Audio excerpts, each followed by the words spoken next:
Assalamualaikum warahmatullahi wabarakatuh. Saya Arinda Gustianti, Ketua Kelompok 8, Mata Kuliah Pendidikan Agama Islam, Fakultas Ekonomi Universitas Negeri Jakarta. Di sini saya akan menjelaskan materi tentang menjaga kebersamaan dalam keragaman menurut perspektif Islam. Bersama dengan rekan saya, Hani Dahlia, Lintang Larasati, Fajriyah, Rahmadona Ardila Derajat, dan Widya Safianingrum.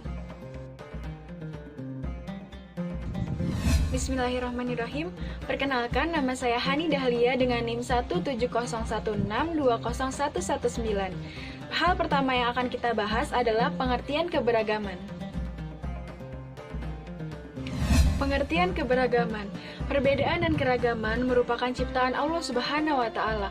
Semua ciptaan Allah Subhanahu wa Ta'ala adalah anugerah yang dimiliki oleh manusia dan juga makhluk lainnya. Ini menunjukkan bahwa dengan perbedaan hidup menjadi lebih indah dan hidup akan menjadi lebih nyaman dengan kebersamaan. Selanjutnya, terdapat beberapa pendapat para ahli mengenai keberagaman. Yang pertama, yakni menurut Frederick A. Miller and Judith Hakatz pada tahun 2002. Mereka berpendapat bahwa keberagaman merupakan tentang identitas sosial kelompok yang meliputi suatu organisasi. Yang kedua, menurut James L. Gibson, John M. Ivancevich, dan James H. Donnelly pada tahun 2000. Mereka berpandangan bahwa keberagaman adalah perbedaan fisik dan budaya yang sangat luas yang menunjukkan aneka macam perbedaan manusia. Yang ketiga, menurut Roosevelt Thomas pada tahun 2006. Ia menyatakan bahwa keberagaman tenaga kerja dapat terjadi dengan berbagai cara, tidak hanya berupa ras dan gender, tetapi juga umur, orientasi seksual, kondisi geografis, dan juga latar belakang pendidikan. Keberagaman dan perbedaan ini juga dibahas di dalam Al-Quran, yakni Quran Surat Al-Hujurat ayat 13, yang berbunyi, Bismillahirrahmanirrahim. Ya ayyuhan nasu inna khalaqnakum min zakarin wa unsa wa ja'alnakum syu'uban wa qaba'ila lita'arafu inna akramakum indallahi atqakum innallaha alimun khabir. Shadaqallahul azim, yang artinya, wahai manusia, sungguh kami telah menciptakan kamu dari seorang laki-laki dan seorang perempuan. Kemudian kami jadikan kamu berbangsa-bangsa dan bersuku-suku agar kamu saling mengenal. Sungguh, yang paling mulia di antara kamu di sisi Allah ialah orang yang paling bertakwa. Sungguh, Allah Maha Mengetahui lagi Maha Teliti. Berdasarkan Quran Surat Al-Hujurat ayat 13 ini, kita ketahui bahwa memang Allah menciptakan manusia dengan perbedaan yang sangat banyak, bersuku-suku dan berbangsa-bangsa serta perbedaan lainnya. Namun, kita diperintahkan untuk saling mengenal dan saling menghormati.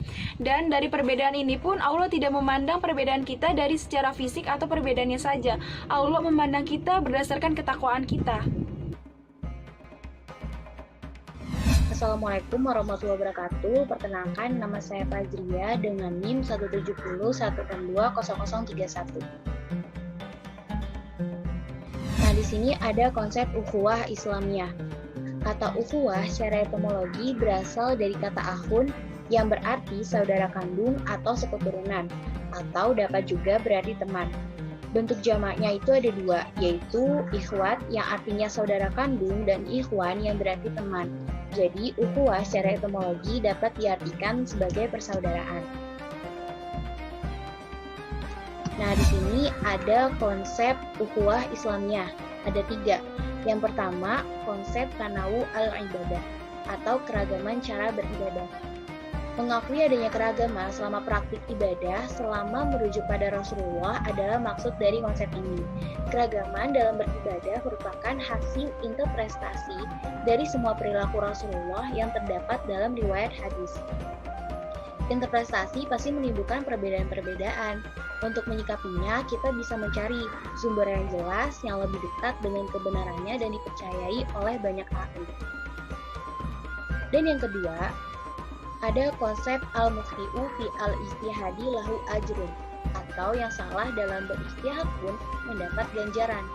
Nah, apa sih maksud dari konsep ini? Maksud dari konsep ini adalah jika seseorang melakukan istihad namun bentuk istihadnya salah, dia tidak akan berdosa. Dia akan tetap mendapatkan pahala selama tetap mengikuti pendapat ulama. Perlu diketahui juga bahwa yang menentukan seseorang berdosa itu Allah Subhanahu wa Ta'ala, bukan manusia. Walaupun begitu, kita harus tetap memperhatikan bahwa yang mengemukakan istihad atau pendapat merupakan orang yang otoritas keilmuan yang disampaikan telah memauli istihad.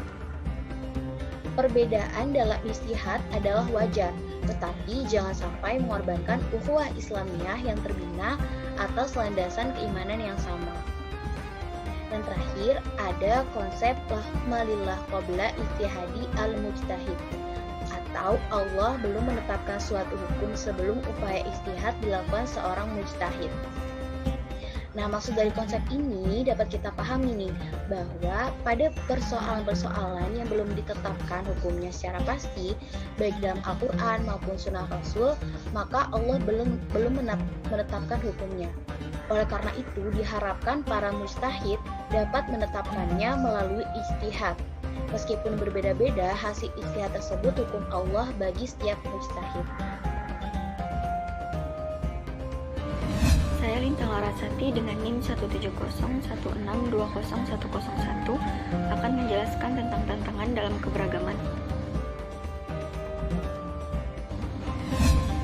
Tantangan adalah hal atau objek yang dapat menggugah tekad untuk meningkatkan kemampuan mengatasi masalah atau rangsangan untuk bekerja lebih giat lagi.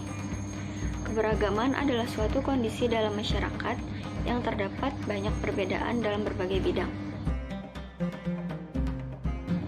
Berikut ini merupakan berbagai macam-macam tantangan dalam keberagaman. Yang pertama itu ada individualisme. Individualisme merupakan suatu filsafat yang memiliki pandangan moral, politik atau sosial yang menekankan kemerdekaan manusia serta kepentingan bertanggung jawab dan kebebasan sendiri. Mereka menentang intervensi dari masyarakat, negara, dan setiap badan atau kelompok atas pilihan pribadi mereka. Yang kedua itu ada pluralisme. Pluralisme adalah keadaan seorang yang memiliki lebih dari satu keyakinan. Adanya banyak pandangan hidup, keyakinan agama, ideologi, dan gaya hidup plural membuat segalanya relatif sehingga orang lain dapat menjadi ikut-ikutan. Yang ketiga ada kontras-kontras sosial. Kontras-kontras sosial adalah melihat perbedaan dengan cara membanding-bandingkan masyarakat sosial tertentu dengan masyarakat lain. Selanjutnya akan dijelaskan oleh Widya. Assalamualaikum warahmatullahi wabarakatuh. Sebelumnya perkenalkan, nama saya Widya Safianingrum. Saya ingin menjelaskan yang nomor 4. Di situ nomor 4 ada hedonisme. Paham ini itu berasal dari kata hedo yang artinya kenikmatan. Maka hedonisme itu adalah pandangan yang mengatakan bahwa tujuan dari hidup ini adalah untuk mencapai kenikmatan sepenuhnya. Tantangan dalam paham ini adalah masih banyak orang yang terlalu menggemborkan kenikmatan diri sendiri tanpa memperdulikan orang lain. Terus selanjutnya nomor 5, di situ ada fundamentalisme. Tantangan berikut ini dapat diartikan sebagai pandangan hidup yang berpegang kokoh pada dasar-dasar ajaran agama atau ideologi tertentu secara radikal dan tanpa kompromi baik dalam penafsiran maupun pelaksanaannya. Selanjutnya nomor 6 ada budaya multimedia. Saat ini teknologi dan multimedia sudah bersifat langsung dan tanpa disensor. Banyak masyarakat yang menggunakan teknologi, khususnya sosial media, tidak pada tempatnya. Seperti banyak kelompok-kelompok yang suka menyindir kelompok lain yang tidak sepaham dengannya. Tantangan dalam keragaman yang selanjutnya merupakan nihilisme kaum muda. Nihilisme itu sendiri mempunyai arti manusia yang tidak mempunyai tujuan hidup. Jadi, nihilisme kaum muda merupakan generasi muda yang tidak memiliki tujuan hidup. Padahal, semua orang tahu bahwa generasi muda merupakan anak panah bangsa yang seharusnya memiliki tujuan untuk masa depan yang akan datang. Selanjutnya, masalah ekologi. Masalah ekologi merupakan masalah lingkungan yang berkaitan erat dari konsep ekologi itu sendiri. Ekologi merupakan pengkajian kelompok organisme terhadap lingkungannya, sehingga masalah-masalah ekologi atau lingkungan yang terjadi berkait erat dengan aktivitas organisme hidup seperti manusia yang mengakibatkan rusaknya lingkungan.